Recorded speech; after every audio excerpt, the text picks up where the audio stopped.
24 years ago, nung nakapasok ako sa mundo ng multi-level marketing or network marketing, ito yung mga panahon na mabibilang mo lang sa daliri yung mga MLM companies dito sa Pilipinas. Pag mag-observe ka back then, kung gusto mo ng effective na mga products, makikita mo lahat yan sa mga MLM companies. Bakit? Kasi through word of mouth lang yung way ng pagpopromote ng mga produkto that time. So, kung pangit or maganda, mabilis kakalat yan for sure. Kasi nga, word of mouth eh.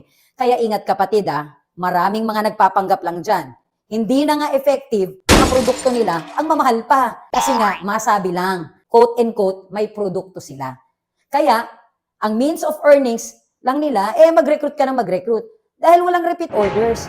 Kaya kung papasukin mo ang mundo ng network marketing, make sure yung company na sinalihan mo or sasalihan, naniniwala na ang key to sustain the growth of your network is by having an effective and affordable products. Dahil ang totoong income ay nasa repeat orders from satisfied users. Kung sa tingin mo, makakatulong ang mga videos na tulad nito, follow, comment, and share. Huwag na nating hayaang madamay ang iba sa mga scam. Protect yourself, protect others.